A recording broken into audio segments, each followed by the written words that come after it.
Hi అండి, అందరు ఎలా ఉన్నారు? బాగున్నారా? ఈరోజు కొత్తిమీర చట్నీ చేస్తున్నానండి. కొత్తిమీర చాలా ఉండే ఏంటంటే ఏళ్ళన్నీ తీసేసి కట్ చేసి పెట్టుకోవాలండి. మంచిగా కడిగేసేయాలి. ఏళ్ళన్నీ తీసేసి కడిగి పెట్టుకోవాలి. కడిగి పెట్టుకున్నాక కొత్తిమీర చట్నీకి కావాల్సినవి ఎండుమిరపకాయలు, జీలకర్ర, మెంతులు, నువ్వులు, పల్లీలు, చింతపండు, ఒక ఉల్లిగడ్డ ఇవన్నీ వేసుకోవాలండి. స్టవ్ మీద ఒక కడాయి పెట్టుకోవాలి. ఫ్యాన్ పెట్టుకున్నా నేను. ఫ్యాన్ పెట్టుకొని ఆయిల్ వేసుకోవాలి. ఆయిల్ వేడైనాక పల్లీలు వేసుకోవాలండి. ఫస్ట్ పల్లీలు వేసుకున్నాక మెంతులు, ధనియాలు ఇవన్నీ వేసేసుకోవాలండి. జీలకర్ర గిట పల్లీలు కొంచెం వేగినాక అన్నీ వేసేసుకోవాలి. ధనియాలు వేస్తున్నా చూడండి. మెంతులు కొన్ని మెంతులు అండి. జీలకర్ర నేను కొత్తిమీర ఒక 10 కట్టలన్నీ తీసుకున్నానండి.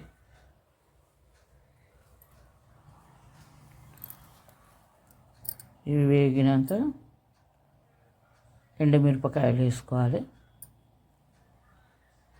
ఎండుమిరపకాయలు వేసుకున్నా చూడండి. ఎండుమిరపకాయలు వేగినాక కొంచెం గోలాలండి. గోలిన తర్వాత నువ్వులు లాస్ట్లో వేసుకోవాలి. ఏంటంటే అవి పటపట అంటుంటాయి, చిత్తుతుంటాయి, ఎగిరిపోతాయి. లాస్ట్లో వేస్తున్నారు చూడండి నువ్వులు. ఇవన్నీ వేగినాక మంచిగా గోలినాక మిక్సీకి వేసుకోవాలండి. మిక్సీలో వేసేస్తున్నా. మిక్సీకి వేస్తున్నా చూడండి. వేసేసి అదే ఫ్యాన్లో కొత్తిమీర కడిగి పెట్టుకున్నది ఆయిల్ వేసేసి కొత్తిమీర వేసేయాలి. ఒక స్పూన్ ఆయిల్ వేయాలి. వీటికి ఒక స్పూన్ అయింది. అన్నీ వేపడానికి వేపినా కదా, అవన్నీ వేపినందుకు ఒక స్పూన్ అయింది. వీటికి ఒక స్పూను కొత్తిమీర వేసుకోవాలి. ఇప్పుడు పసుపు వేసి కొంచెము ఒక సగం స్పూన్, చిన్న స్పూన్ తోటి పసుపు వేసుకోవాలి. వేసిన తర్వాత కొత్తిమీర వేసుకోవాలి.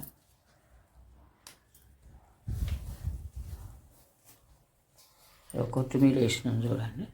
కొత్తిమీర బాగా గోలాలండి. నూనెలో బాగా గోలితేనే బాగుంటుంది. దగ్గరికి గోలాలి. ఇదంతా నూనెలో గోలి చేసినాక చింతపండు లాస్ట్లో వేసేయాలండి. కడిగి వేసుకోవాలి చింతపండు. కరివేపాకు గిట్ట వేయాలి.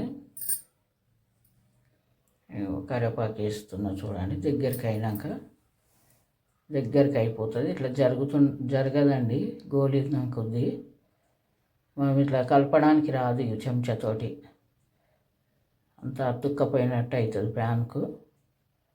అది కొంచెం ఎర్ర గోలితేనే బాగుంటుందండి. మిక్స్కి వేసుకోవాలి. ఇవన్నీ దగ్గరికి గోలితేనే బాగా టేస్ట్ ఉంటుంది కొత్తిమీర చట్నీ. చింతపండు వేసుకోవాలి. దగ్గరికి అయినాక చింతపండు వేసేసి కొద్దిసేపు ఉంచి బంద్ చేసేయాలి.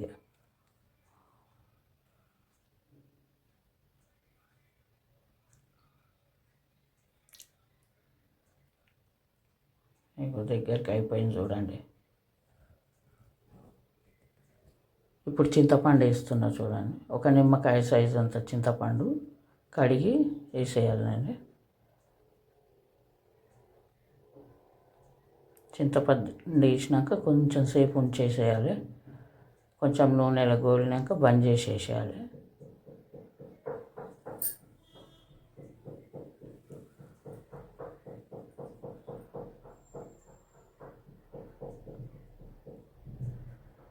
నూనెలో గోలేసి చూడండి. మంచిగా చల్లారినాక మిక్స్కి వేసుకోవాలి. అది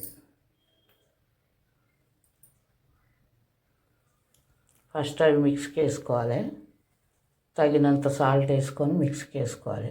ఇవి దగ్గరికి అయిపోయింది చూడండి. కొత్తిమీర, చింతపండు అంతా బాగా నూనెలో ఉడికిపోయింది. అంతా చల్లార పెట్టుకోవాలి. ఇదంతా చల్లారిన తర్వాత వేసుకోవాలి. ఇది మిక్స్కి వేస్తున్నా చూడండి. ఇది తగినంత సాల్టు, 1 స్పూన్ వేసినానండి సాల్టు.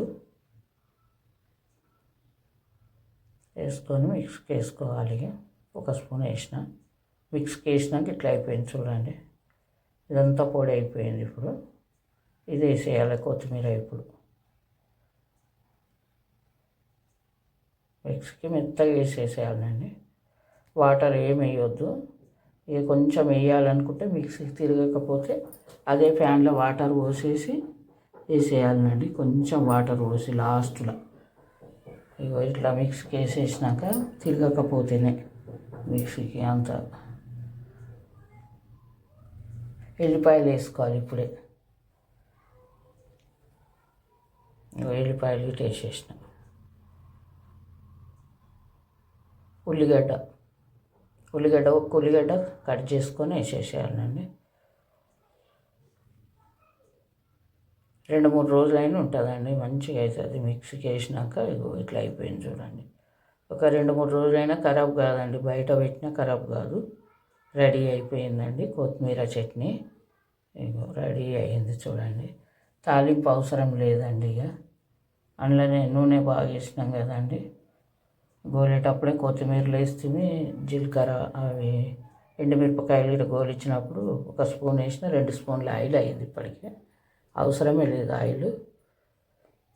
అయిపోయింది చూడండి. నచ్చితే లైక్ చేయండి, షేర్ చేయండి, సబ్స్క్రైబ్ చేయండి.